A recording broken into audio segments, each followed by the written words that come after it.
거룩한 주일 예배에 오신 성도님 한 분 한 분을 축복하고 환영합니다. 우리 함께 인사하겠습니다. 당신은 존귀한 하나님의 자녀입니다. 우리 앞뒤로 환한 미소와 또 밝은 멘트로 같이 인사해 주시면 좋겠습니다. 네, 우리 존귀한 동역자 여러분, 우리는 매일 영적 전쟁을 치릅니다.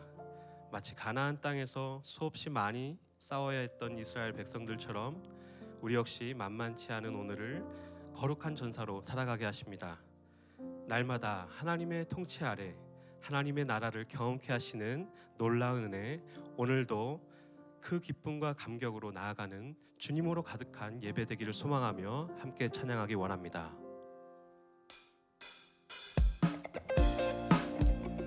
함께 박수치며 찬양합니다. 주의 음성을 내가 들으니 사랑한단 말일세. 믿는 마음으로 주께 가오니 나를 영접하소서. 주의 음성을 내가 들으니 사랑한단 말일세. 믿는 마음으로 주께 가오니 나를 영접하소서.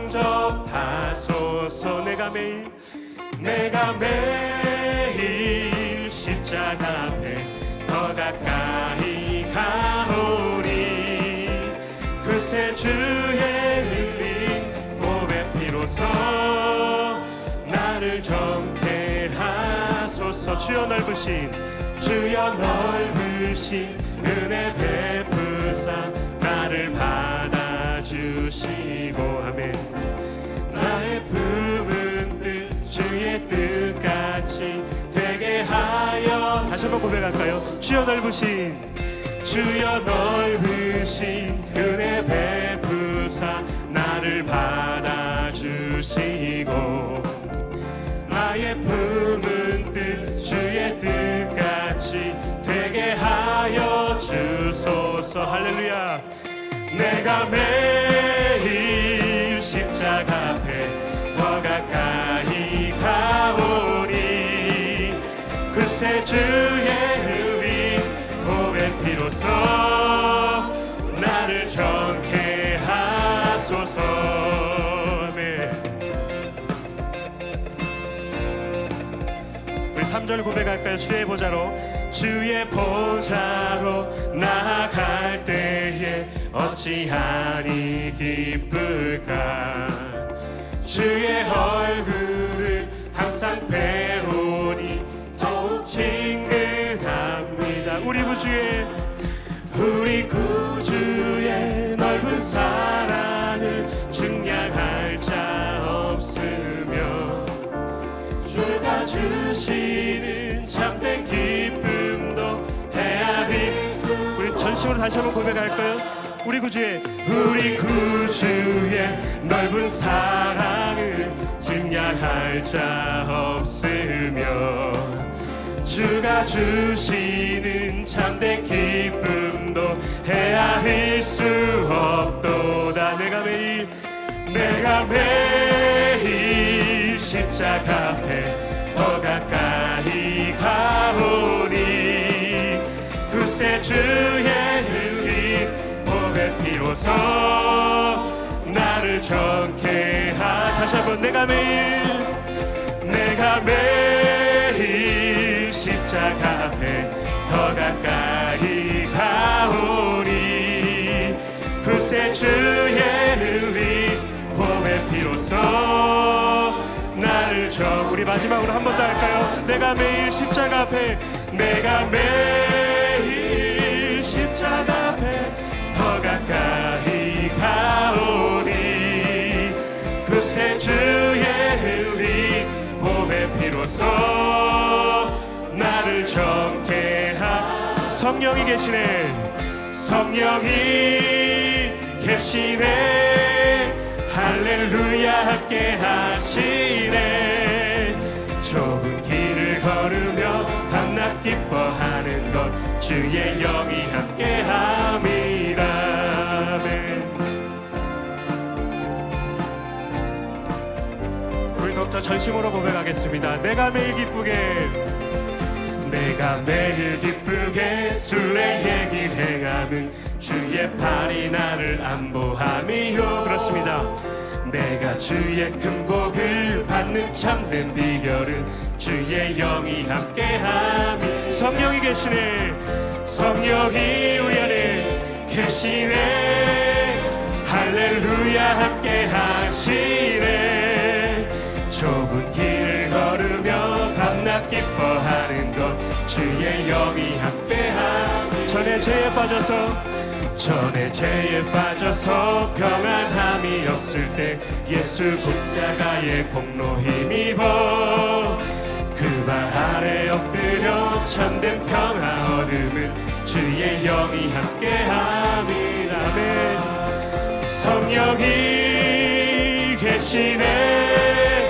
할렐루야 함께 하시네. 좁은 길을 걸으며 밤낮 기뻐하는 것 주의 영이 함께 함이라. 할렐루야. 언제나 우리를 다스리시며 함께 하시는 주님, 날마다 하나님으로 가득한 하나님의 나라를 경험하며 살아가기를 소망하는 마음으로 우리 더욱더 소리 높여 찬양합니다. 나와 동행하시고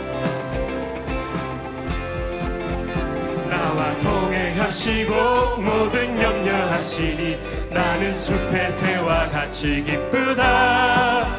내가 기쁜 마음으로 주의 뜻을 행함은 주의 영이 함께함. 성령이 계시네. 성령이 할렐루야 계시네. 할렐루야 함께 하시네. 좁은 길을 걸으며 밤낮 기뻐하는 것 주의 영이 함께. 우리 4절 고백합니다. 세상 모든 욕망과 나의 모든 정욕은 십자가의 힘이 못을 박았네. 어두운 밤이 지나고 무거운 짐 벗으니 주의 영이 함께하니. 성령이 계시네.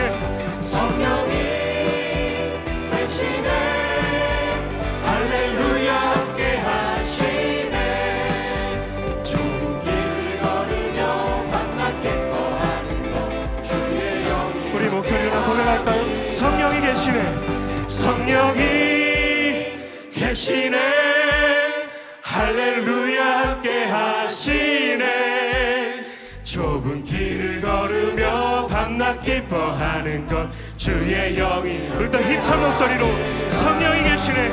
성령이 계시네. 할렐루야 함께 하시네. 좁은 길을 걸으며 밤낮 기뻐하는 것 주의 영이 함께함. 좁은 길을 걸으며 밤낮 기뻐하는 것 주의 영이 함께함이라. 할렐루야. 주님 경배합니다. 주님 찬양합니다. 잘 모르시는 찬양일 수도 있지만 사도 바울의 간절한 고백이 담겨 있습니다. 우리에게도 동일한 가슴적인 이 고백이 우리에게도 소망되기를 간절히 소망합니다. 내게 유익하던 것을 다 해로 여기네. 구주를 위하여 모두 다 버리네.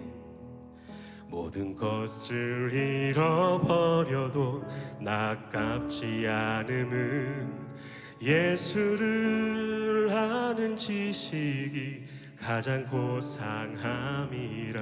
함께 고백합니다. 내게 유익하던 것을 다 해로 여기네. 구주를 위하여 모두 다 버리네. 모든 것을 잃어버려도 아깝지 않음은 예수를 아는 지식이 가장 고상함이라. 육체를 신뢰하지 않고 겸손한 마음으로 부활의 능력과 고난에 참여하며 그의 죽으심을 본받아 그리스도를 얻고 예수의 안에서 발견되려 함이라. 표대를 향하여 그리스도 예수 안에서 부름의 상을 위하여 달려가노라. 이전에 있는 것을 모두 잊어버리고 앞에 계신 그리스도께로 달려가노라. 육체를 신뢰하지 않고 겸손한 마음으로 부활의 능력과 고난에 참여하며 그의 죽으심을 본받아 그리스도를 얻고 예수의 안에서 발견되려 함이라. 힘차게 고백합니다. 표대를 향하여 그리스도 예수 안에서 부름의 상을 위하여 달려가노라. 이전에 있는 것은 모두 잊어버리고 앞에 계신 그리스도께로 달려가. 다시 한번 표대를 향하여 그리스도 예수 안에서 부름의 상을 위하여 달려가노라. 이전에 있는 것을 모두 잊어버리고 앞에 계신 그리스도께로 달려가노라. 율법에서 난 것이 아니요 오직 그리스도를 믿는 믿음으로 난 것이라. 다시 한번 율법에서 난 것이 아니요 오직 그리스도를 믿는 믿음으로 난 것이라. 힘차게 고백합니다. 표대를 향하여 그리스도 예수 안에서 부름의 상을 위하여 달려가노라. 그렇게 되길 원합니다. 이전에 있는 것은 모두 잊어버리고 앞에 계신 그리스도께로 달려가. 다시 한번 표대를 향하여 그리스도 예수 안에서 부름의 상을 위하여 달려가노라. 이전에 있는 것은 모두 잊어버리고 앞에 계신 그리스도께로 달려가. 우리 목소리와 고백할까요? 표대를 향하여 그리스도 예수 안에서 부름의 상을 위하여 달려가노라. 이전에 있는 것은 모두 잊어버리고 앞에 계신 그리스도께로 달려가노라. 이전에 있는 것을 모두 잊어버리고 앞에 계신 그리스도께로 달려가노라.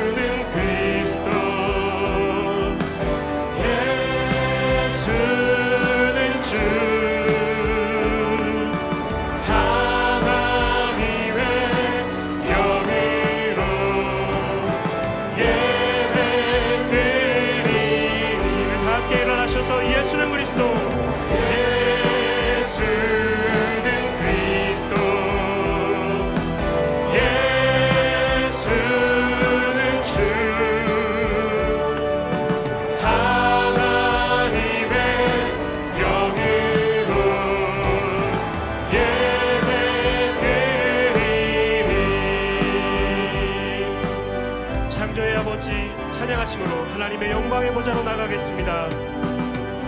창조의 아버지 그 성리 보이사 택하신 세대 일으키어 이 땅을 고치소서. 주의 크신 능력 만물이 사모하니 성령의 기름 부어주사 이 시간 임하소서. 주영 광력이 임하사 열방 향해 그 빛 비추소서. 주의 얼굴 구할 때 주의 은혜 머무소서. 열방의 통치자 열방의 통치자 세상이 보리라. 신실한 주의 약속으로 교회는 승리하리. 우리 돌아보사 강건케 하소서. 연약함 모두 벗어지고 승리케 하옵소서. 주영 광력이 임하사 열방 향해 그 빛 비추소서. 주의 얼굴 구할 때 주의 은혜 머무소서. 주영 광력이 임하사 주영 광력이 임하사 열방 향해 그 빛 비추소서. 주의 얼굴 구할 때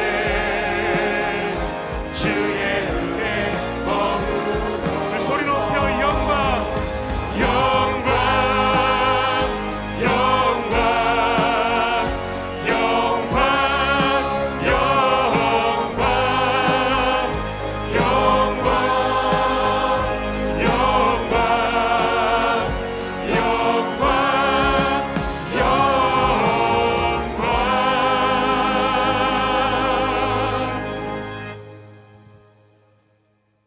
하나님은 영이시니 예배하는 자가 성령과 진리로 예배할지니라. 아멘. 사랑하는 형제자매 여러분, 우리 하나님께서 기뻐하시는 예배는 상한 마음과 통회하는 심령이라고 하셨습니다. 이 시간 성령께서 우리의 마음을 살피셔서 깨닫게 하여 주시는 우리의 죄와 허물을 진실한 마음으로 주님께 고백하고 참회의 기도를 드리는 시간을 갖겠습니다. 다 같이 침묵 가운데 기도하시겠습니다.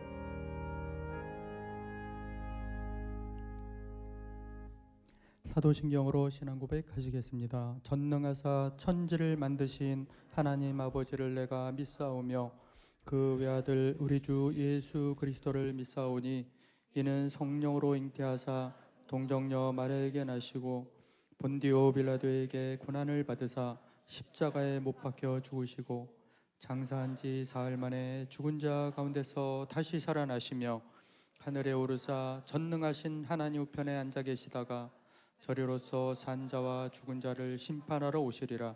성령을 믿사오며 거룩한 공예와 성도가 서로 교통하는 것과 죄를 사하여 주시는 것과 몸이 다시 사는 것과 영원히 사는 것을 믿사옵나이다. 아멘. 이제 자리에 앉으셔서 찬송가 438장 찬양 거룩하신 하나님께 올려드리겠습니다.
사람들이 조막이나 궁궐이나 내 주 예수 모신 곳이 그 어디나 하늘나라 할렐루야 찬양하세 내 모든 죄 사함받고 주 예수와 동행하리 그 어디나 하늘나라.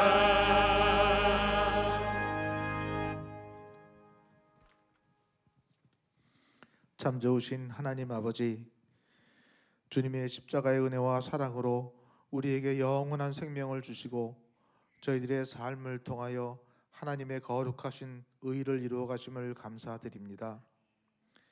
이 시간 온 마음으로 주님께 찬양과 경배를 드리오니 우리 예배를 받아 주시옵소서. 이 시간 예배에 참석한 모든 동역자들마다 하나님의 풍성한 은혜로 채워주시고 주님 주시는 은총으로 새 힘을 얻는 시간 되게 하여 주시옵소서. 이 시간 저희들이 한 주간의 삶을 돌아봅니다. 늘 주님의 은혜 안에 거하면서도 그 말씀이 우리 마음에 남아있지 못하고 우리의 삶을 변화시키지 못한 채 세상의 유혹과 욕망에 무너지고 살아가는 저희들의 모습을 불쌍히 여겨 주시옵소서. 주님은 우리의 머리를 드시는 분이심을 믿습니다. 하나님을 믿고 인도하심을 구하면서도 미래에 대한 두려움을 떨쳐버리지 못하는 저희들의 연약함을 불쌍히 여겨 주시옵시고 오늘도 하나님이 주시는 회복과 위로로 채워 주시옵소서. 이 민족의 지도자를 선출하기 위하여 선거가 준비 중에 있습니다. 이 혼탁한 전국 속에서 이 민족을 긍휼히 여겨 주시사 하나님의 진리 안에 거하며 겸손과 진정으로 나라와 민족을 섬길 수 있는 위정자를 세워 주시옵소서. 우리의 동역자 중에 육신의 연약함과 물질의 곤고함과 관계의 어려움에 있는 동역자들을 위로하여 주시고 어떠한 고난과 고통 속에서도 나에 대한 하나님의 사랑은 결코 변치 않음을 기억하게 하여 주시옵소서. 하나님께서 허락하신 우리의 모든 가정들이 주님 안에서 늘 평안하고 화목한 가정을 이루게 하옵시고 우리 자녀들이 말씀과 믿음으로 양육되며 지역과 사회를 섬기고 그리스도의 빛을 비추는 희망의 등대가 되게 하여 주시옵소서.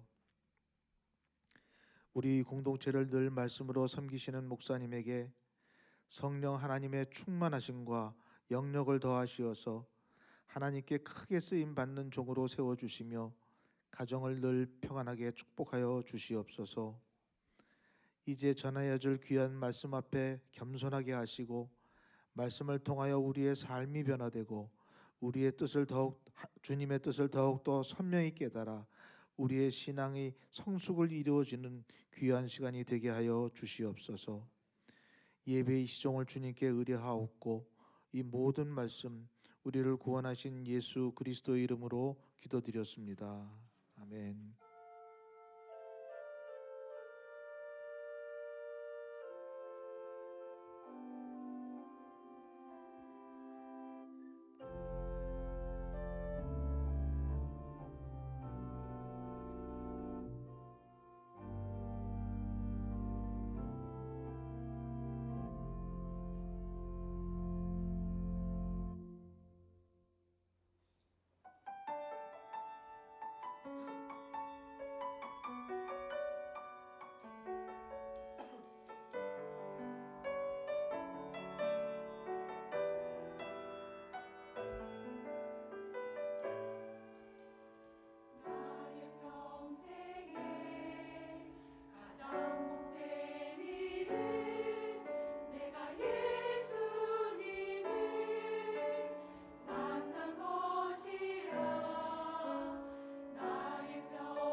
귀한 찬양 감사드립니다. 오늘 새가족분을 수료하시는 16분을 소개해 드리겠습니다.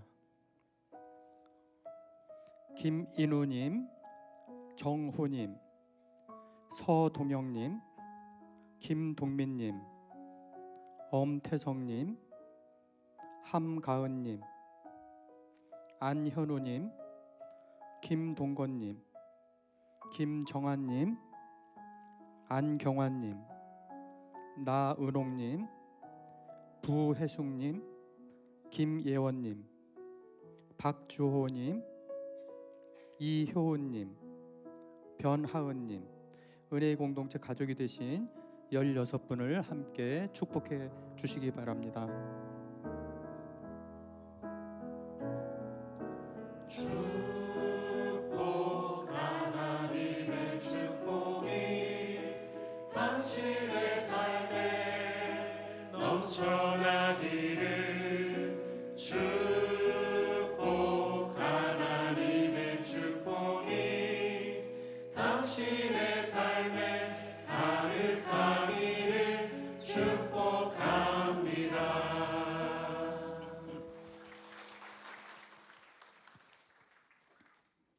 교회 소식 전해드립니다. 최근 송도 채플에서 예배 중계 시 소리가 나오지 않거나 화면이 끊기는 현상이 발생하여 예배 시 불편을 끼쳐드린 점에 대해 양해를 부탁드립니다. 현재 네트워크와 시스템 전반을 점검 중이며 빠른 복구를 위해 최선을 다하고 있습니다. 상황이 개선되기 전까지 송도 2부 예배 설교는 일부 설교 녹화 영상으로 송출되어 오니 성도님들의 양해와 협조를 부탁드립니다. 혼인 안내 드립니다. 차경석 피예지 커플의 혼인 예식이 5월 31일 토요일에 있습니다. 복된 가정을 위해 기도 부탁드립니다. 이 시간 김한길 집사님의 봉헌 찬양과 함께 우리의 마음과 정성을 다하여 주님 앞에 봉헌하시겠습니다. 박수로 맞이하겠습니다.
귀한 봉헌 찬양 감사드립니다. 이 시간 모두 자리에서 일어나셔서 하나님의 말씀을 눈으로 읽고 귀로 듣겠습니다. 신약 성경 누가복음 17장 20절에서 21절 말씀입니다. 제가 가지고 있는 성경은 신약 성경 125페이지입니다. 하나님의 말씀입니다. 바리새인들이 하나님의 나라가 어느 때에 임하나이까 묻거늘 하나님의 나라는 볼 수 있게 임하는 것이 아니요 또 여기 있다 저기 있다고도 못하리니 하나님의 나라는 너희 안에 있느니라. 아멘. 모두 자리에 앉아 주시기 바랍니다. 이제 말씀을 듣기에 앞서 말씀을 전하실 목사님과 예배를 위해 그리고 우리에게 듣는 마음 허락하시길 간절히 기도하시겠습니다.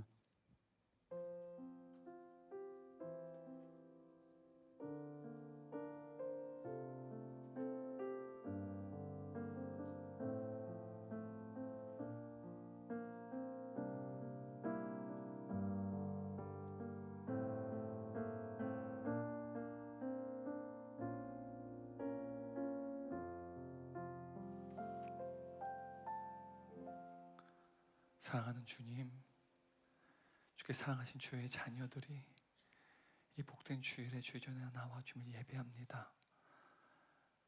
힘겨운 인생 광야를 걸어가며 인생의 수많은 고통과 눈물을 가운데 아파하는 주의 자녀들이 있사오니 주님, 이들을 불쌍히 여주시고 우리 예배 가운데 친히 임재하여 주옵소서.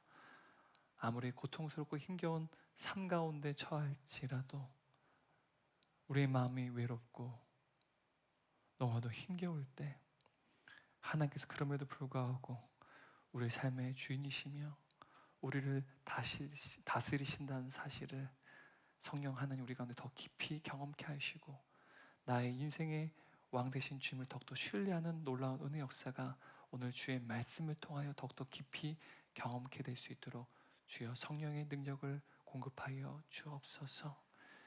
질병의 고통 가운데 사랑하는 동역자들이 있습니다. 하나님, 이들을 불쌍히 여겨 주옵소서. 날마다 우리가 이들의 이름을 부르며 함께 기도하오니 주여 우리의 기도를 들으시고 응답하여 주시사 주님의 때에 주께서 치유하시고 회복시키신 놀라운 구원의 은혜가 임하게 하여 주옵소서. 우리가 기도할 때 날마다 새임 허락하여 주시고 견고한 믿음 가운데 끝까지 완주할 수 있도록 주님 은총을 베풀어 주옵소서. 이 시간 주님께 귀한 예물을 올려드렸습니다. 하나님 우리의 예물을 흠양하여 주옵시고 이 예물들이 주님 몸된 공동체와 다음 세대와 하나님 나라가 확장되는데 귀하게 쓰임받게 하여 주옵소서. 경제적인 어려움 때문에 예물을 드리지 못한 사랑하는 동역자들이 있습니다. 하나님 그들을 불쌍히 여겨주시고 이 시간 예물을 드린 자 그렇지 못한 자 모두에게 가정과 생업과 사회 현장과 삶의 모든 영역과 그리고 자녀들에게도 복에 복을 더하여 주옵소서. 이 시간 연약한 종이 주의 말씀을 전합니다. 오직 주님만 홀로 영광 받아 주옵소서. 예수님의 이름으로 기도드리옵나이다. 아멘. 우리 좌우에 있는 성도님들 보시면 서로 축복하고 인사하도록 하겠습니다. 당신은 존귀한 하나님의 자녀입니다. 세 분 이상씩 인사하겠습니다. 그리고 비전홀과 송도 예배당에서 예배드리시는 성도님께서 서로 축복하겠습니다. 한 번 더 인사하겠습니다. 우리는 예수만에서 존귀한 가족입니다.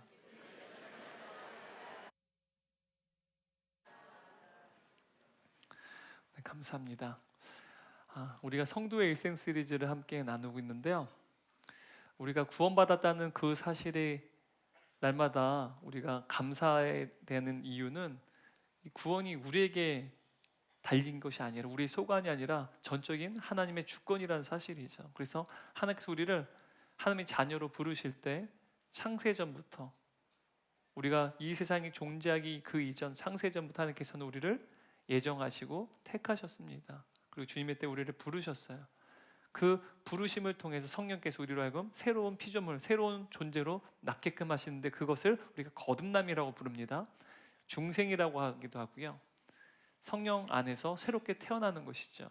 그리고 거듭난 자들에게는 어떠한 일들이 있습니까? 회심의 역사이랍니다. 우리가 회심에 대해서 두 가지로 나눴어요. 회심을 드라마틱하게 경험한 분도 계시고 그러지 않은 분도 있어서 두 가지로 나눴는데 두 가지가 무엇이냐? 회개와 믿음입니다. 우리가 죄인이라는 사실을 거듭나게 될 때 깨닫게 됩니다. 하나님 앞에 죄인이었다는 사실.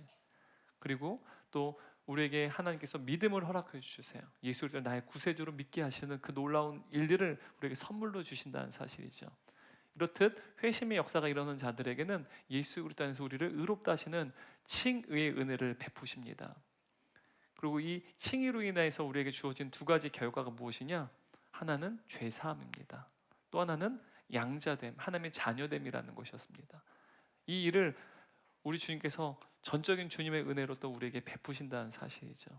이렇듯 칭의의 은혜를 경험한 자들에게는 이제는 하나님 앞에 의롭다라고 하는 선언, 그래서 이제는 죄 사함과 우리의 자격이요, 우리의 상태가 바뀝니다. 죄가 없는 상태, 그리고 하나님의 자녀로 이제 그 자격이, 신분이 바뀌는 상태로 자격이 또 바뀌게 됩니다. 그 결과 이제는 하나님의 자녀로서의 삶을 살아가는 것이죠.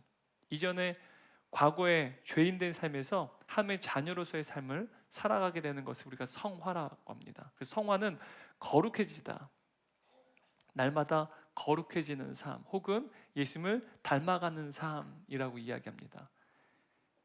우리가 부르심부터 칭의에 이르기까지는 단번에 일어납니다. 한 번에 일어나는 역사예요. 근데 성화는요, 그러지 않아요.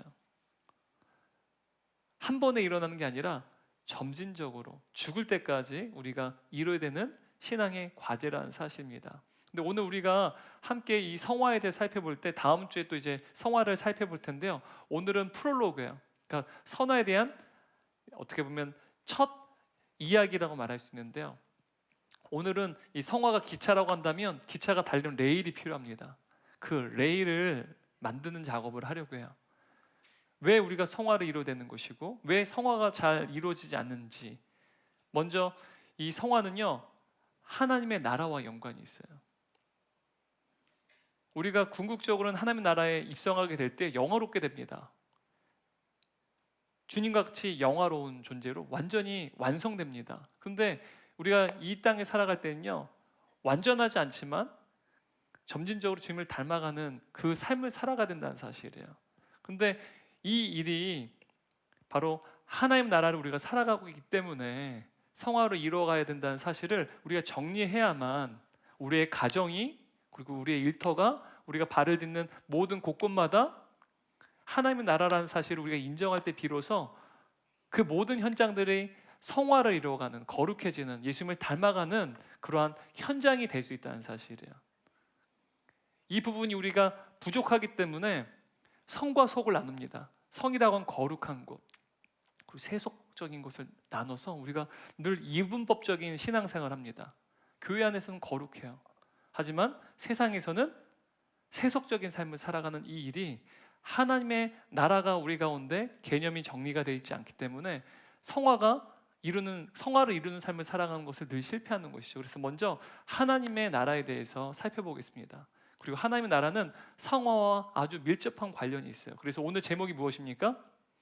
성화는 현재 하나님의 나라를 살아가는 훈련입니다. 다음 주에도 이 제목을 가지고 말씀을 나눌 거예요. 성화는 뭐라고요?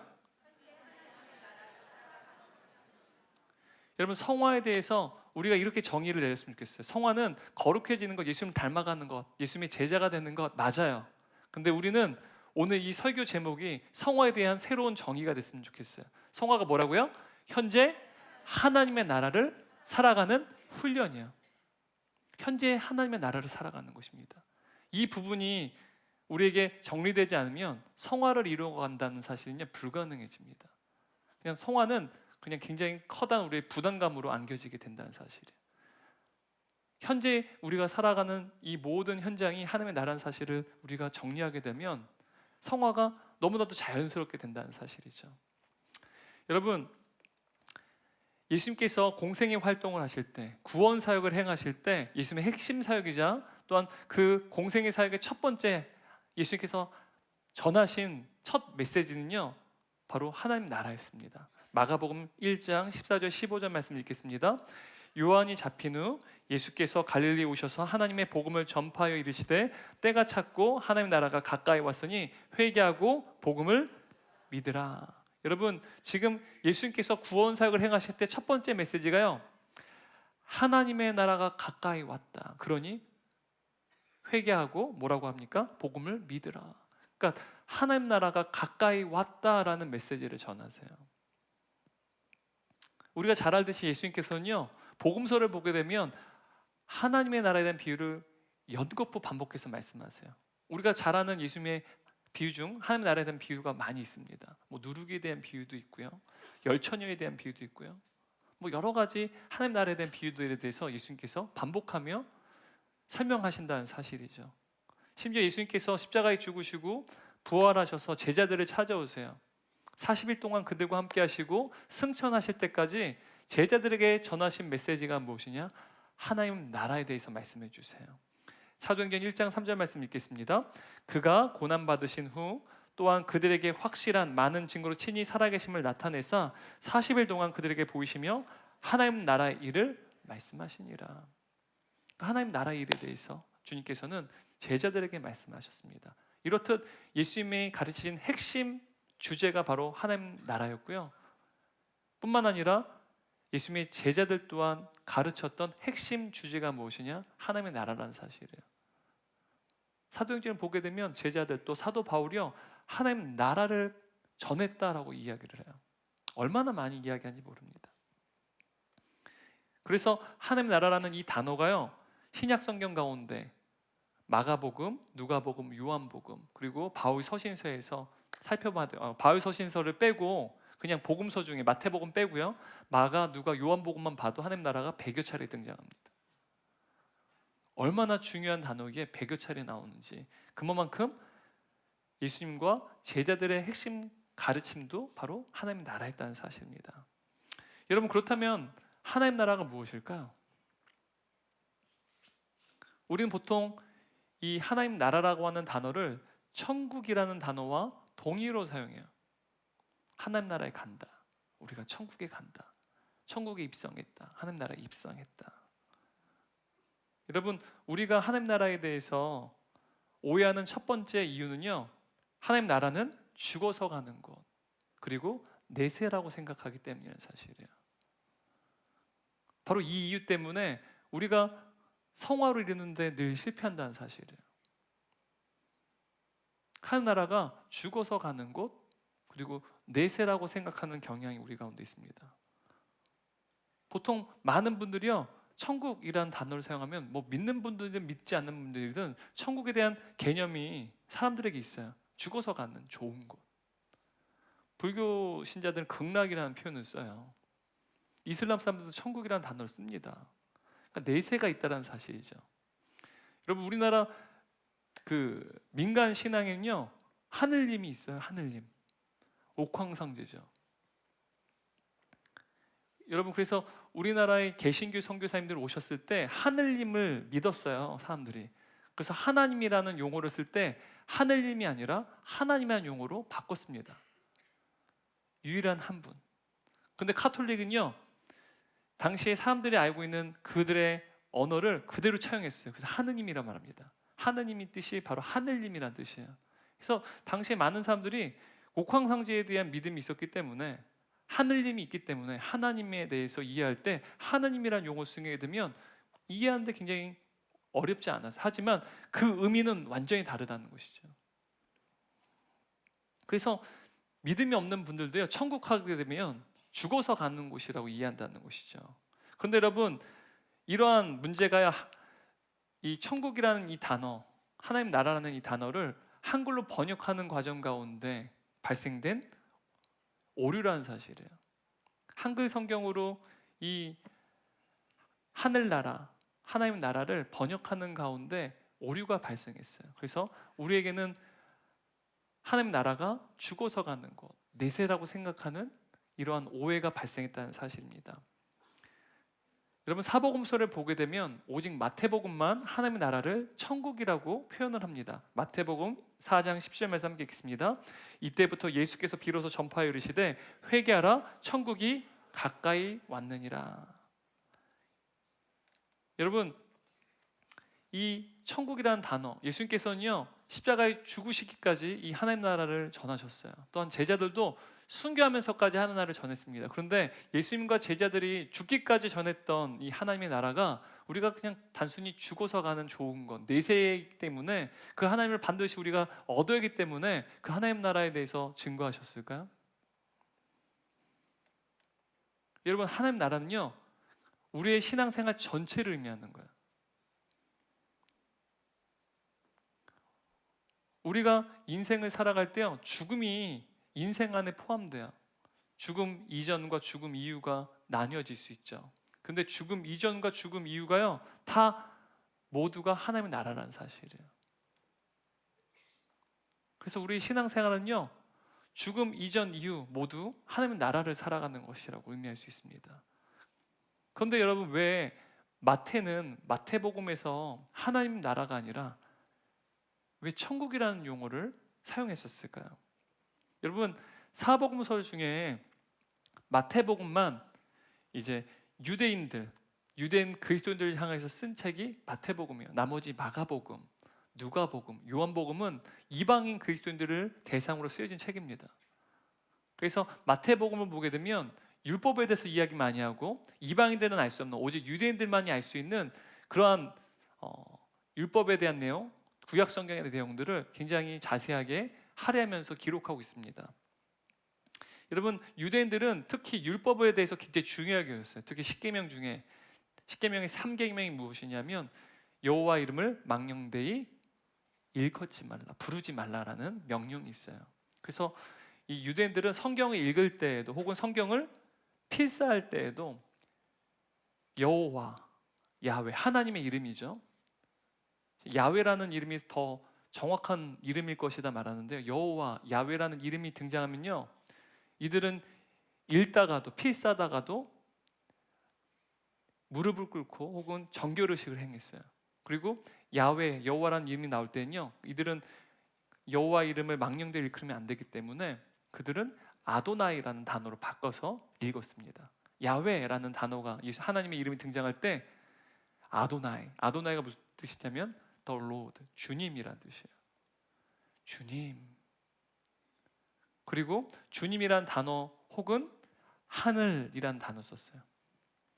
주님, 그래서 아도나이 혹은 하늘이란 단어로 사용했다는 사실이죠. 그래서 누가복음 15장 말씀 보게 되면 예수님께서 잃어버린 아들의 비유를 말씀하셔요. 그때 둘째 아들이 다시 아버지 품에 돌아오는데요, 그가 돌아와서 아버지에게 이렇게 용서를 구합니다. 누가복음 15장 21절 말씀인데 함께 읽겠습니다. 아들이 이르되 아버지, 내가 하늘과 아버지께 죄를 지었사오니. 여러분, 여기서 하늘이라는 이 단어는요, 하나님을 나타냅니다. 유대인들은 하늘 하게 되면 아도나이, 하늘은요 항상 하나님을 나타낸다는 사실을 그냥 당연하게 알았어요. 우리는 하늘 하게 되면 하나님으로 생각하지 않아요. 하지만 유대인들은 100% 하늘이라는 단어를 사용하면 하나님으로 이해합니다. 동의어요. 그런데 이 단어가 한자 문화권에서는요, 마태복음을 번역할 때 하늘이라는 단어를 천국, 하늘 천자의 나라 국자라는 단어로 번역했어요. 그래서 하늘나라라는 의미죠. 근데 우리는 그 하늘이요, 하나님으로 이해하지 않아요. 그래서 예수를 믿지 않는 분들도요, 천국, 하늘나라면요 다 그들이 아는 지식이 있습니다. 하지만 유대인들은 하늘 하면 누구라고요? 하나님이에요. 하나님을 유대인들은요 반드시 생각한다는 사실이에요. 그런데 여러분, 마가복음, 누가복음, 요한복음 그리고 바울 서신 서술을 보면요, 하나님 나라를 천국이라고 사용하지 않습니다. 왜냐하면 마가, 누가, 요한복음 그리고 바울 서신서는 유대인들에게 쓴 책이 아니에요. 이방인 그리스도인들에게 쓴 책이에요. 그래서 하늘이라는 단어를 쓸 때 하나님으로 이해하지 않아요. 그래서 이들은 이방 그리스도인들에게 하나님의 나라라고 구체적으로 기록을 합니다. 그런데 여러분, 당시의 유대사이나 그리스, 로마 시대에 살았던 사람은요, 나라 하게 되면 나라라는 단어를 왕권, 통치, 주권을 나타내는 단어로 이해했습니다. 나라 하게 되면 왕권, 통치, 주권이에요. 다시 말하면 하늘은 무엇을 뜻해요?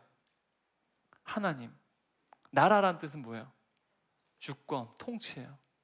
하나님의 통치라는 뜻이 하늘나라는요. 하나님의 다스림, 하나님의 왕권이 바로 하늘나라의 정확한 개념이라는 사실이에요. 죽어서 가는 곳이 아닙니다.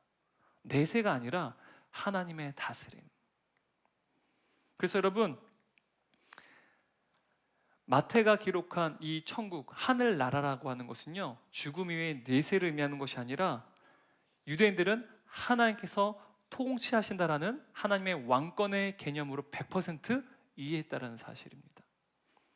하나님께 다스리신다라는 하나님의 왕권의 개념으로 100% 이해했습니다. 그런데 오늘날 수많은 그리스도인은요, 그렇게 생각하지 않아요. 천국을요, 죽음 위에 갖는 곳이라 여겨요. 그리고 이 땅은요, 죄로 가득한 세상이에요. 그래서 사람들은요, 교회에서는 거룩하게 살아가요. 하지만 세상은 악하기 때문에 세상에서는 세속적으로 살아갑니다. 수많은 그리스도인들이 이러한 이중적인 신앙생활을 하는 이유는요, 바로 하나님의 통치의 개념이 결여됐기 때문이에요. 하나님의 통치요. 여러분, 하나님 나라는요, 단지 죽어서만 가는 나라가 아니라요, 바로 지금 현재 하나님의 다스림을 받고 살아가는 현재적 삶을 의미하는 거예요. 지금 나의 삶 가운데 하나님의 다스림을 받고 있다면 그 삶은 하나님의 나라예요. 천국이라는 사실이에요. 그게 천국에 대한 바른 개념입니다. 여러분, 우리가 지금 예배를 드리는 이유가 무엇입니까? 여러분, 우리가 마지막 주의 나라에 가게 되면 천상의 예배, 완벽한 완성된 예배를 드리게 될 거예요. 그런데 지금 그 천상의 예배를요, 하나님의 백성들, 하나님의 다스림 받는 하나님의 자녀들이 이곳에 모여서 그 천상의 예배를 미리 맛보는 거예요. 바로 우리가 예배를 드리는 이 현장도요, 하나님 나라예요. 근데 여러분, 하나님 나라가 교회에서 예배 드리는 이 현장만이 아니라 하나님의 다스림 받는 자들의 가정은요, 하나님 나라예요. 하나님의 다스림 받는 자들이 일하는 그 일터는요, 하나님의 나라예요. 또 하나님의 다스림 받는 자들이 세상 가운데 나아갑니다. 근데 그곳에도요, 하나님 나라가 임하는 거예요. 왜요?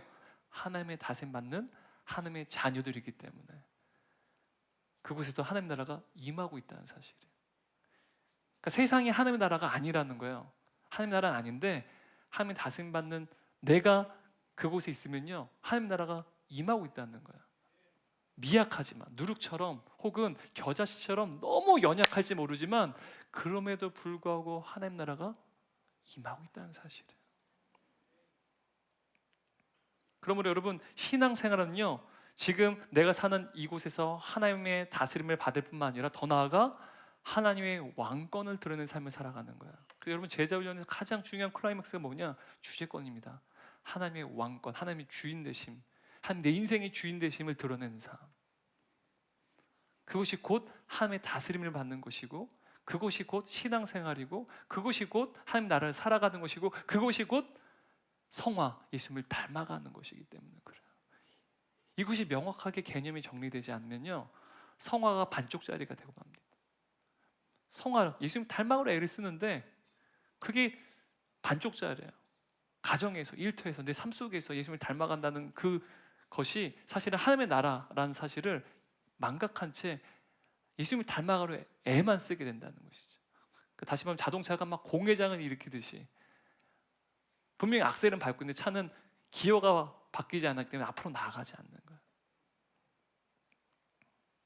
이렇듯 예수님께서는요, 하나님의 나라가 무엇인지에 대해서 매우 구체적으로 말씀하시는데 오늘 우리에게 주신 말씀을 읽겠습니다. 20절, 21절 말씀이요. 바리새인들이 하나님의 나라가 어느 때에 임하니까 묻거늘 예수께 대답하여 이르시되 하나님의 나라는 보일 수 있게 임하는 것이 아니요 또 여기 있다 저기 있다 하고도 못하리니 하나님의 나라는 너희 안에 있느니라. 여러분, 바리새인들이요, 우리가 궁금해하는 질문을 했어요.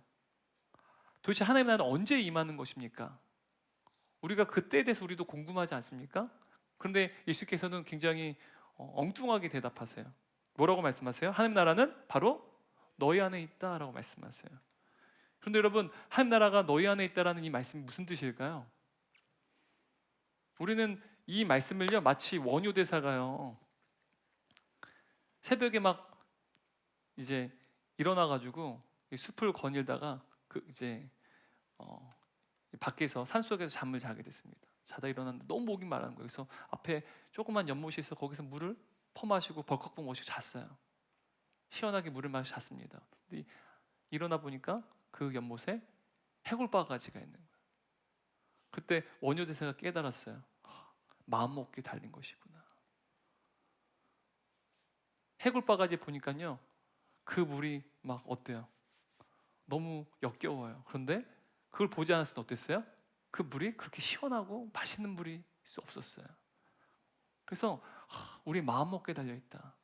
하나님 나라가 우리 마음에 있는데 내가 감사하면 하나님 나라를 사는 거고, 내가 불평하고 원망하면 지옥에 사는 거야. 여러분, 불교적인 가르침이요. 여러분, 이런 의미는 아닙니다. 우리가 이런 식으로 하나님의 나라가 우리 안에 있다, 우리 마음 안에 있다라고 해석을 해요. 여러분, 여기 21절 말씀에서 너희 안에라고 하는 이 전치사는요, 너희 가운데라는 뜻이에요. 가운데. 그래서 새 번역 성경 보면 이렇게 번역합니다. 보아라, 하나님의 나라는 너희 가운데 있다. 지금 여기서 너희가 누굴까요? 지금 누가 예수님께 하나님 나라가 언제 오냐고 물어봤어요? 바리새인들이요. 근데 여기서 너희가 누굴까요? 바리새인들이요. 바리새인들 너희 가운데 하나님 나라가 있다라고 지금 예수께서 말씀하시는 거예요. 여러분, 이 말은요, 하나님 나라가 너희 가운데 있다라는 이 말씀은요, 그들 가운데 계신 예수님을 가리키는 말이에요. 여러분, 바리새인들 가운데 하나님 나라가 임할 수 있는 이유는요, 그 가운데 왕이신 예수님이 그곳에 계시기 때문이에요. 내가 너희를 다스리고 있다. 그래서 너희 가운데 하나님 나라가 있다라고 지금 말씀하시는 거예요. 다시 말하면 예수님의 통치가 우리 가운데 임하고 있는 것, 그것이 바로 하나님 나라라는 거예요. 나의 삶 가운데 하나님의 다스림이 있고 하나님이 내 삶의 주인 되시는 그 삶이 곧 하나님의 나라, 바로 하나님의 나라다는 사실을 이야기한다는 사실. 이는 곧 나를 다스리는 예수님이 내 안에 계시고 성령의 통치가 내 인격과 내 삶 가운데 실현되고 있다면 내 안에 하나님의 나라가 있는 것입니다. 즉, 내가 지금 발을 딛고 서 있는 가정, 일터, 삶의 모든 곳에서 예수님의 다스림에 순종하고 있다면 거기가 바로 하나님의 나라라는 사실이에요. 그런데 여러분, 내가를 넘어서서 이제 우리죠. 옆에 있는 분들 보세요. 내가 아니라 이제는 우리예요. 옆에 있는 분 보세요. 우리잖아요, 다. 그 우리가 가정도 있고 일터도 있고 다 있어요. 그죠? 각자 발을 딛는 곳이 달라요. 근데 그 우리가 발을 딛는 가정, 일터, 세상 가운데에서 하나님의 다스림을 받게 되면요, 그게 곧 하나님 나라가 확장되는 거예요. 그래서 우리가 하나님 복음 전파를 할 때, 전도를 할 때요, 하나라가 확장된다는 말을 표현해요. 왜요? 예수의 복음을 통해서 하나님의 다스림 받는 자들이 늘어나요. 그럼 그들의 가정, 일터, 그들이 받는 모든 현장이 하나님 나라가 임하기 때문에 그 많은 하나님의 다스림 받는 사람들이 많아질수록 어떻게 되는 거예요? 하나님 나라가 확장된다는 개념이죠. 겨자씨가 그래서 무성한 나무로 자라나게 되는 것. 미약하지만 예수의 복음, 하나님 나라의 복음을 통하여서 하나님의 다스림 받는 자들이 점점 무수히 많아지는 것. 그것이 바로 하나님 나라의 확장을 의미한다는 사실이죠. 하지만 이와 반대로요, 성령님께서 내 마음을 다스리지 않는다면, 우리가 주님의 다스림에 순복하지 않는다면 나의 삶은요, 하나님 나라가 될 수가 없는 거예요. 그래서 여러분, 내가 하나님 나라가 되지 않는, 하나님의 다스림 받지 않는 삶을 살아가면요, 내 가정, 내 일터, 내가 발을 딛는 곳은요, 하나님 나라가 아니에요. 그죠? 근데 옆에 있는 분들 보세요. 나만이 아니라 우리가요, 하나님 다스림을 안 받아요. 하나님 말씀에 순종하지 않아요. 그러면요, 저와 여러분의 가정이, 일터가 발을 딛는 모든 현장이요, 하나님 나라가 아닌 거예요. 그러면 하나님 나라가 확장되는 게 가능할까요? 불가능할까요? 불가능하다는 사실이에요. 근데 여러분, 왜 하나님 나라가 이 세상 가운데 확장되지 않을까요? 왜 우리의 삶이 하나님의 다스림 받지 않을까요? 그것은요, 우리가 현재의 삶과 천국을 이분법적으로 나누는 신앙의 문제 때문에 발생된다는 사실. 그래서 우리의 삶보다, 현재의 삶보다 천국을 훨씬 더 중요하게 여겨요. 여러분, 영원한 삶과 유한한 삶 중에 어떤 게 더 중요해요? 네? 네? 영원한 삶 맞아요. 영원한 삶 너무 중요하지만 우리의 유한한 삶도 중요해요. 너무너무 중요하다는 사실이에요. 그런데 우리가 너무 지나치게 하나님의 나라는 죽음 이전의 삶, 하나님의 다스림 받으면 죽음 이전의 삶도 하나님 나라예요. 죽음 이후에도 하나님의 다스림 받기 때문에 영원한 하나님의 나라를 살아가게 돼요. 다 하나님의 나라예요. 이분법적으로 나누면 안 된다는 거예요. 근데 우리는요, 이분법적으로 나눠요. 천국이 더 중요해요.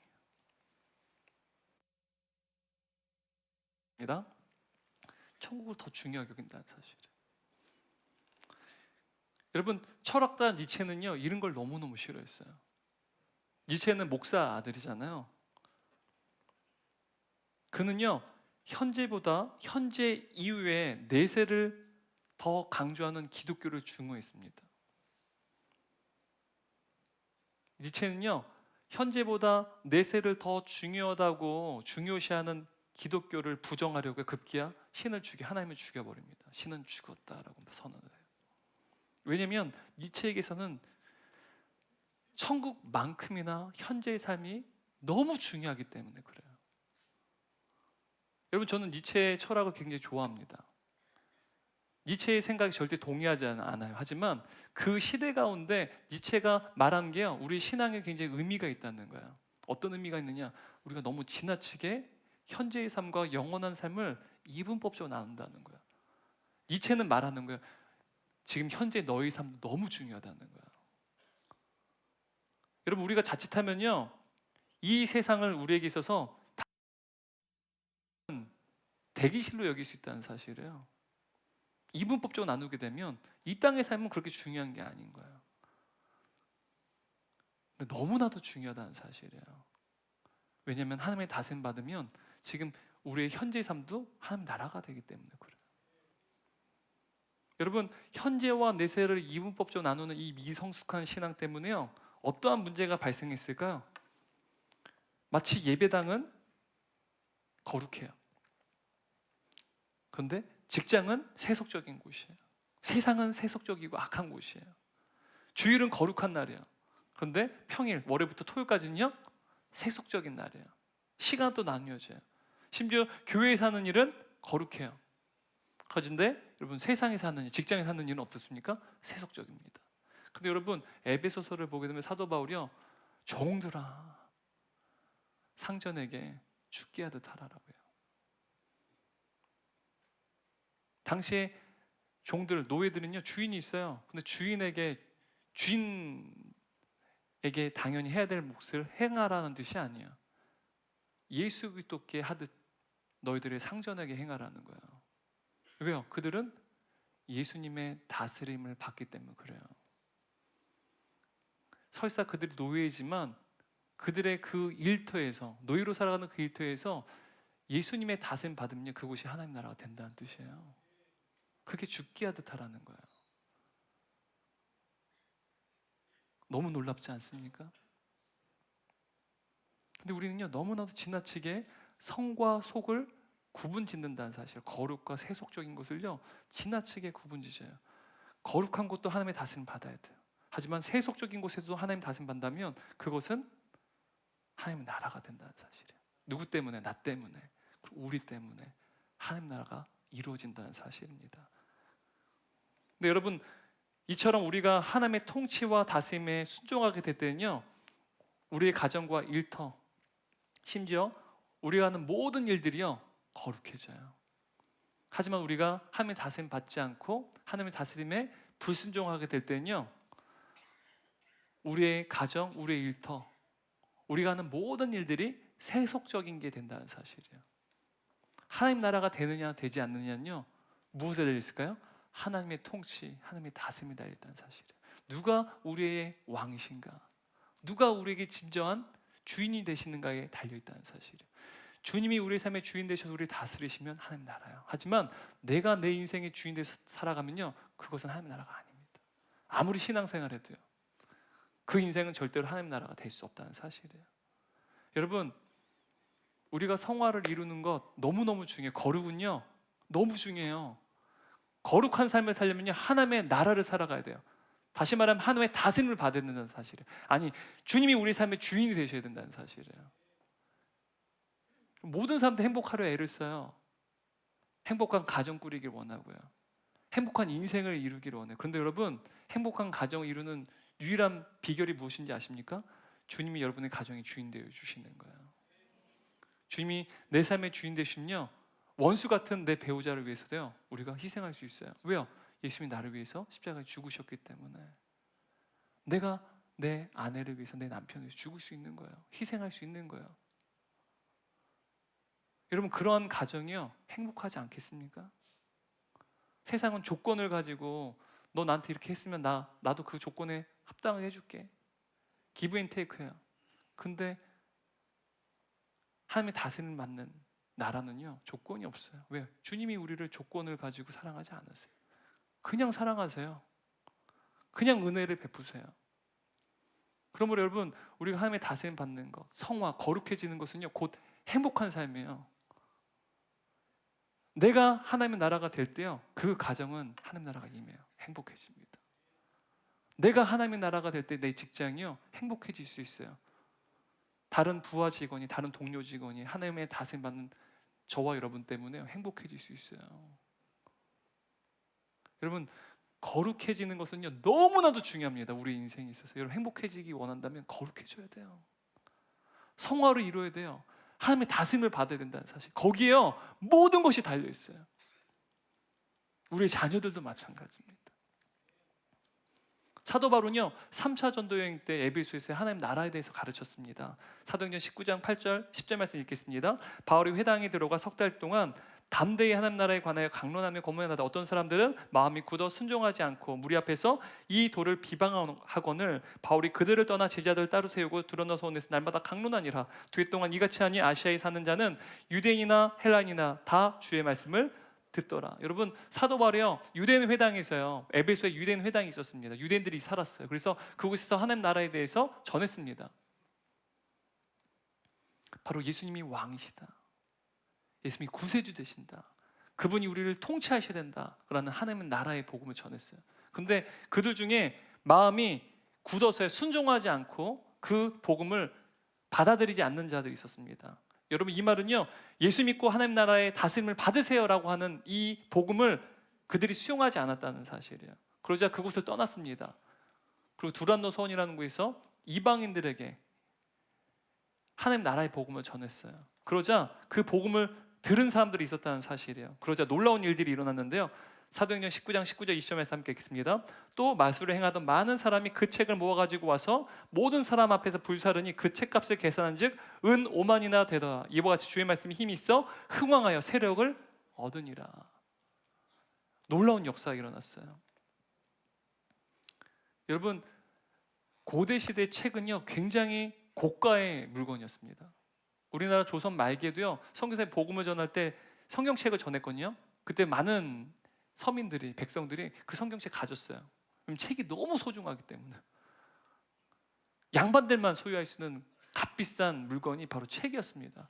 근데 고대 시대에는 여러분 책이 얼마나 비싼 가치가 있었을까요? 근데 에베소에서는요 많은 사람들이 점과 마술을 행하기 위해서 비싼 돈을 지불하고 책을 구매한 거예요. 아마도 자신의 전 재산을 다 투자한 사람들도 있었을 거예요. 그것도 자신의 인생을 바꾸려고 한 것이죠. 마술, 그리고 점을 치는 것, 우상 숭배죠. 근데 이들에게요 하나님 나라의 복음이 전파됐어요. 사도 바울을 통해서. 그래서 어떻게 한 거예요? 이 점술, 마술책들을요 다 불태워버린 거예요. 그러자 에베소 사람들이 난리가 난 겁니다. 여러분, 이 불태웠다는 의미가 뭐예요? 그 책의 가치만 은 5만이래요. 학자들은 오늘날 가치로 막 뭐 좀 값을 바꿔보면 뭐 한 45, 한 60억이 넘는 금액이라고 말해요. 저는 그보다 더 큰 금액이었어 생각해요. 어마어마한 돈 아닙니까? 다 불태워버린 거예요. 그러니까 난리 났죠. 그 말은 무엇을 의미하는 거야? 우상 숭배에서 이제는 하나님의 자녀로 바뀌게 된 거예요. 주인이 바뀌었다는 사실이야. 과거에는 사탄의 다스림을 받았는데 이제는 하나님의 다스림을 받는 것으로, 하나님의 통치를 받는 것으로 완전히 바뀌어진 거예요. 그러니까 다 모든 걸 불태워버렸죠. 여러분, 성경은요, 예수님을 믿는다는 것이 무엇인지 우리에게 분명히 이야기하고 있어요. 예수님 믿는다는 것은요, 주의 다스림에 순종하고 따르는 것이라는 거예요. 예수님의 다스림에 순종하고 따르는 자들을 우리는 그리스도인이다라고 부릅니다. 그리스도인은요, 주의 다스림에 순종하고 따르는 자들이라는 거예요. 그게 신앙생활입니다. 바로 그것이 하나님 나라를 살아가는 것이라는 것이죠. 근데 여러분, 죄가 우리에게 일으킨 가장 큰 문제가 무엇인지 아십니까? 죄인인 우리에게는요, 죄가 우리에게 어마어마한 악한 영향을 끼쳤는데요, 죄로 인해서 하나님과의 관계가 깨어져 버렸어요. 원래는 하나님과 우리는요, 하나님 자녀의 관계였는데 그 관계가 깨어지게 됐다는 사실입니다. 죄는요, 하나님 나라의 다스림, 하나님의 다스림을 거부하고요, 뿐만 아니라 하나님의 명령에 불순종하게 하는 결과를 만들었어요. 이것이 죄였어요. 하나님의 말씀에 불순종하고 하나님의 다스림에 대해서 거부하는 것. 다시 말하면 죄는요, 하나님의 다스림을 거부하고 내 뜻대로 스스로 내 인생의 주인 되어 내 인생을 착하고 성실하게 멋지게 성공을 추구하며 살아가는 것, 이게 죄라는 거예요. 모든 사람들이 이렇게 살아가요. 근데 이것은 죄의 결과라는 사실입니다. 제가 한 성도님이요, 고백하는 가운데 전폭하면서 이제 복음을 전하는 임상을 하잖아요. 근데 가족에게 복음을 전했는데 가족이 아직은 나는 내가 인생의 주인이 되고 싶다라는 고백을 했대요. 근데 여러분, 하나님의 통치, 하나님의 다스림을 거부하고 내가 내 인생의 주인 되는 것, 그게 죄의 결과예요. 여러분, 내가 죄인이라는 사실을 깨닫는 것은요, 내가 더 이상 내 인생의 주인이 아니라 나는 주님의 통치를 받겠습니다, 주님이 내 인생의 주인 되겠습니다 라는 고백이 이루어질 때 비로소야 우리는 내가 죄인이었다는 사실을 깨닫게 되고 회개하게 된다는 사실이에요. 여러분, 내가 죄인이었는데 예수 그리스도를 나의 주인으로 고백했다는 그 사실이요, 곧 거듭났다는 의미입니다. 거듭났다라는 것은요, 주인이 바뀌어 다시 태어났다라는 거예요. 내가 과거에는 죄인이었을 땐 내가 인생의 주인이었는데 이제 성령님을 통해서 누가 내 인생의 주인으로 새롭게 바뀐 거예요? 예수님이 나의 삶의 주인으로 바뀌게 된 거. 이걸 거듭남이라고 말합니다. 여러분, 과거에 우리가 지난 주간에 이제 칭의에 대해서 나눌 때요, 우리가 과거 죄인이었을 때는요, 아담의 후손이었어요. 아담의 가족이었어요. 아담의 가족은 곧 사탄의 가족이었습니다. 죄인들은요, 그 아비가 사탄이라 분명히 성경이 이야기해요. 사탄의 가족이었어요. 우리가 죄 가운데 살았고 어둠의 권세 가운데 다스림 받았습니다. 여러분, 어둠의 권세, 죄의 다스림, 사탄의 지배를 받는다는 것은요, 내가 인생의 주인이라는 거예요.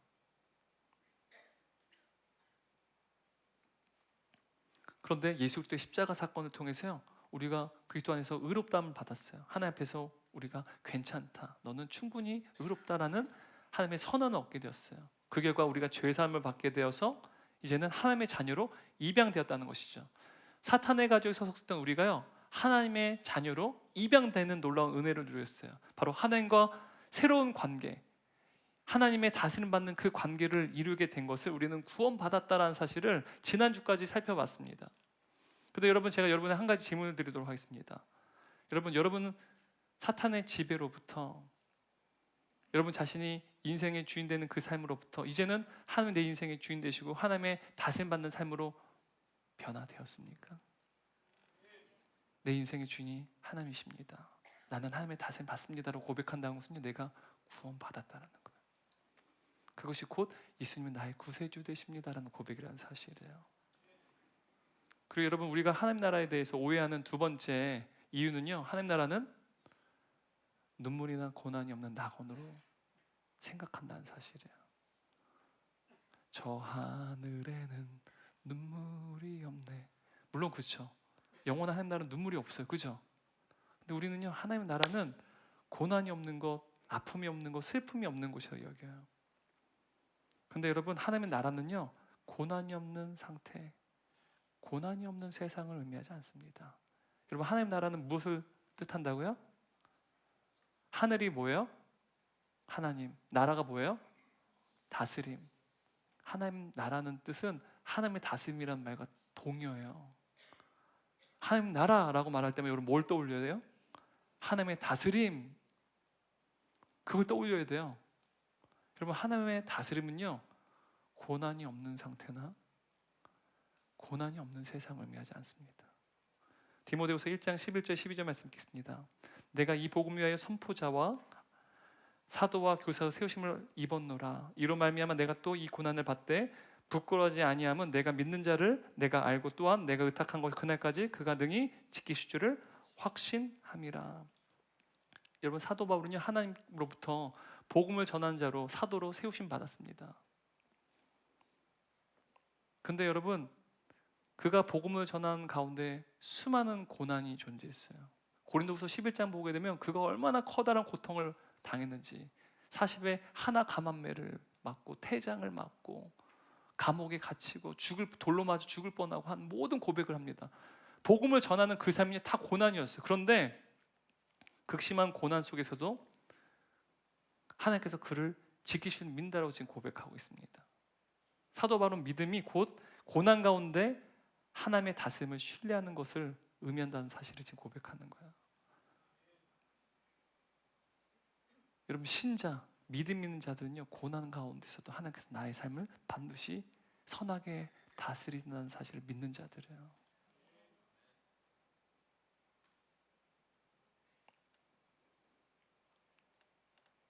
실제로 사도 바울은요, 일평생 동안 하나님 나라의 복음을 전하기 위해서 고난을 당하는 삶을 살아냈어요. 뿐만 아니라 여러분, 우리가 형통한 사람의 표본이 우리는 요셉이라고 고백합니다. 형통한 자죠. 근데 여러분 요셉의 인생이 얼마나 고난으로 점철된 인생이었습니까? 저도 요셉을 너무너무 사랑해요. 그는요, 태어난 순간부터 아버지의 사랑을 독차지했어요. 그래서 형제들로부터 미움을 받았습니다.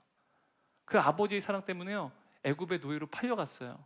하루아침에 아버지의 가장 사랑받는 아들이요, 애굽의 노예의 자리로 그냥 밑바닥까지 떨어졌다는 사실. 얼마나 여러분 이 고통이 컸겠습니까? 그냥 빌딩 정상에서 그냥 땅바닥에 떨어진 것처럼 완전히 그 신세가 완전히 바뀌어진 거예요. 너무 억울한 인생이죠. 하루아침에 노예로 살아갑니다.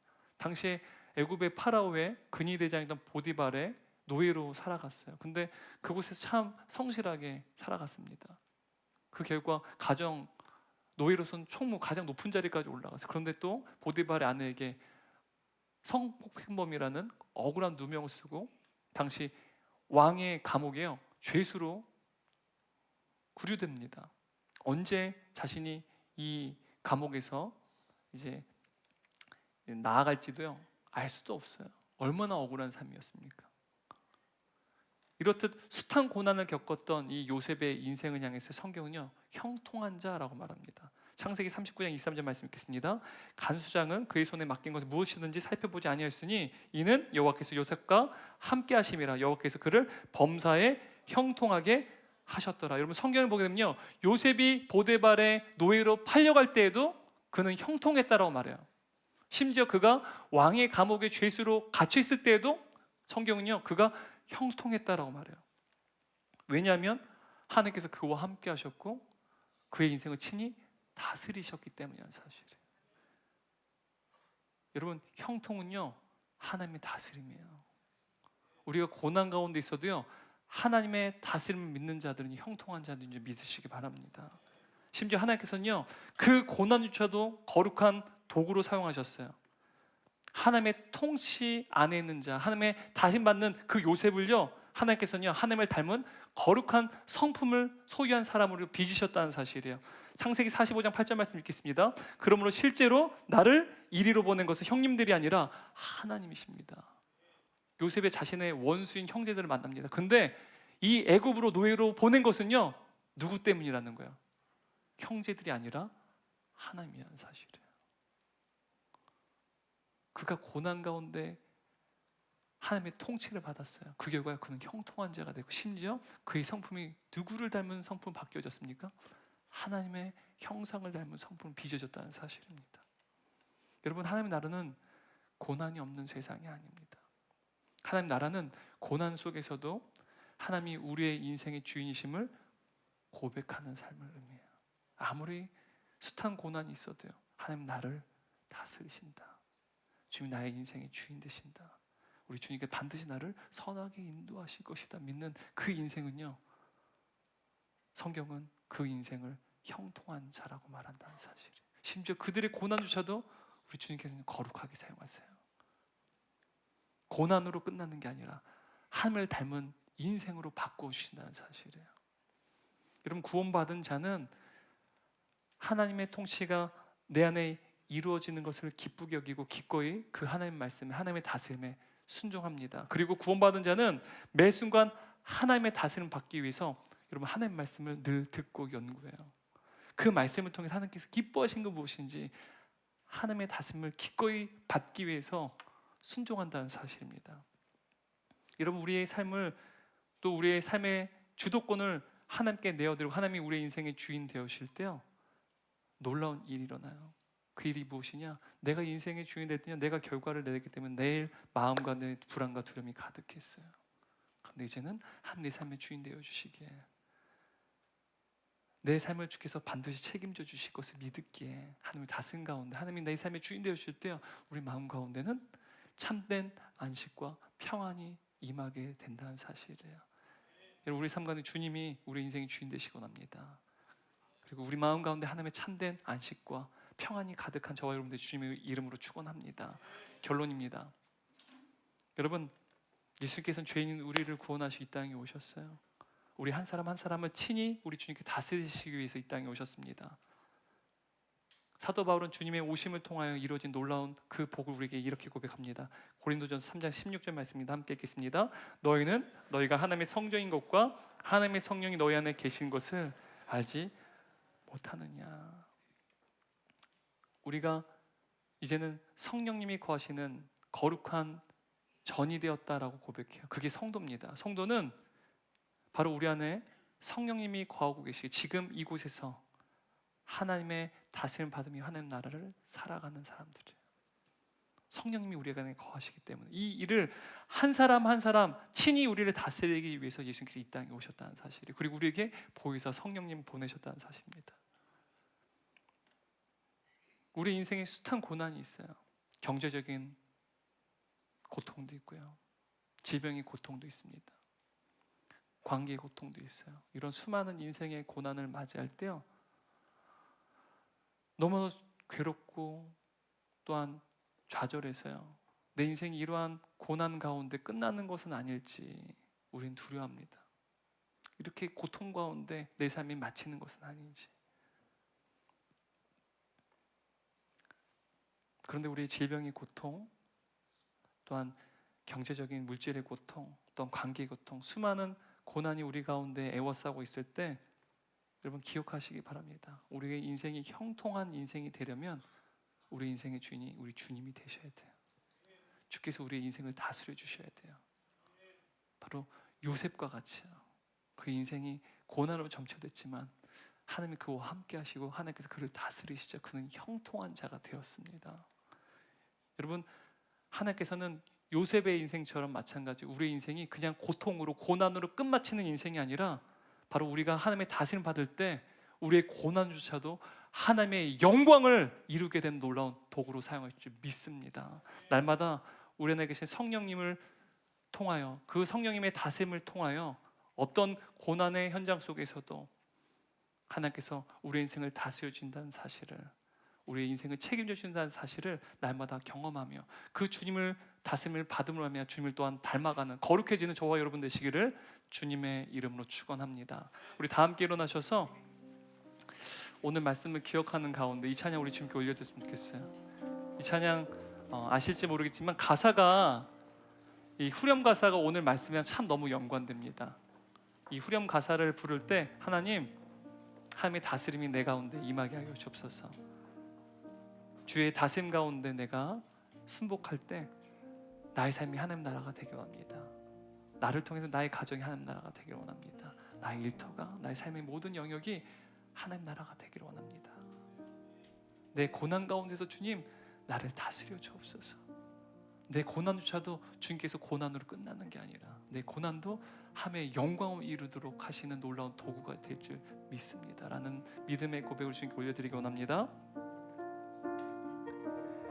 주님의 나라와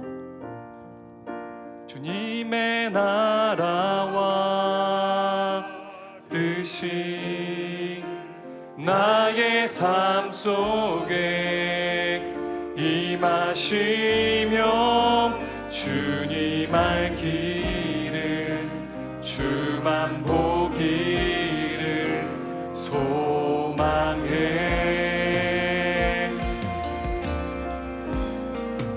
거룩히 살아간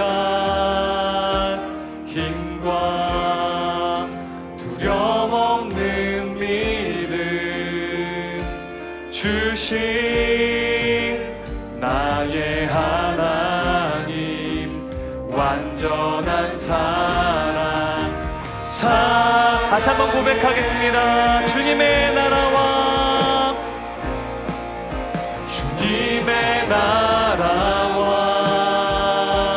뜻이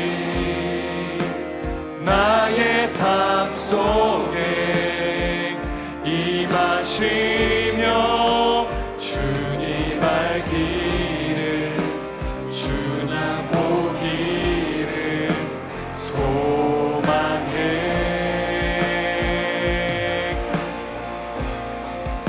거룩히 살아간 힘과 두려움 없는 믿음 주신 나의 하나님 완전한 사랑 찬양해. 다시 한번 고백하겠습니다. 우리 목소리만 주님의 나라와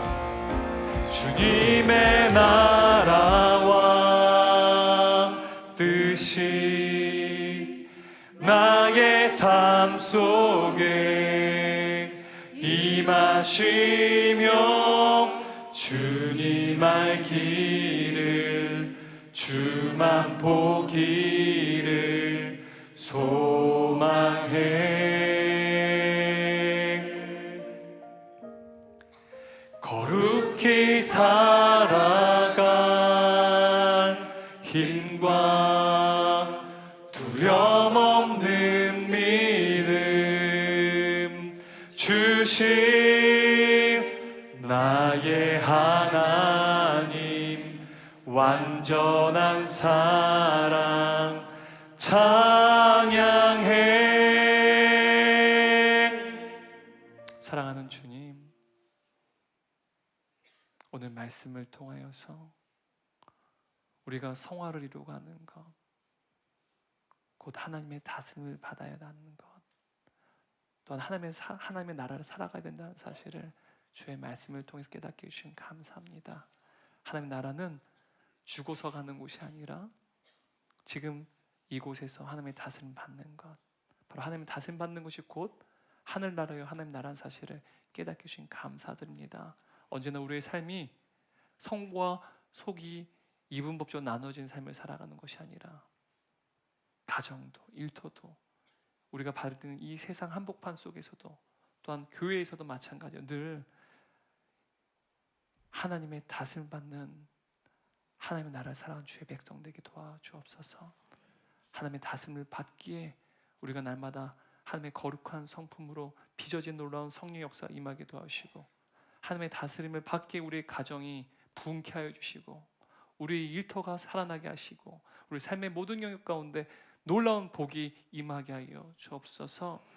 하나님의 다스림을 받는 그 인생을 통하여서 고난 속에 처해 있을지라도 그 고난으로 우리의 인생이 끝나는 것이 아니라 고난 속에서도 하나님은 우리를 선하게 인도하시는 우리의 주인 되시고 우리 아버지 되시기에 반드시 나를 선하게 인도하실 것을 믿고, 그 고난조차도 하나님의 영광에 참여하게 놀라운 도구로 사용하심을 풍성히 누리고 경험하는 주의 자녀들 될 수 있도록 성령의 능력을 공급하여 주옵소서. 이제는 우리를 영원히 사랑하여 주시고 우리를 영원히 지켜주시며 우리 아버지 되시는 성부 하나님의 크신 은혜와 우리 사랑하신 이 땅에 오시고 십자가에 죽으신 말미암아 우리로 하여금 사탄의 가정이 아니라 하나님의 가정으로 우리를 입양하여 주시고 뿐만 아니라 하나님의 나라의 다스림을 받는 삶을 살 수 있도록 도와주신 성자 예수님의 한없인 사랑과 이제는 우리 안에 내주하셔서 우리의 고통이 가득한 세상 속에서도 우리의 삶 속에서도 언제나 주의 다스림을 받으며 또한 주의 능력을 구하며 하나님의 나라를 살아갈 수 있도록 또한 주님을 더욱더 거룩하게 닮아 도우시는 성령 하나님이 내주신 것 교통하시며 오늘 예배는 모든 성도들과 사랑하는 동역자들 그리고 다음 세대 머리 위에 지금부터 영원토록 함께 계시기를 간절히 축원합나이다. 아멘.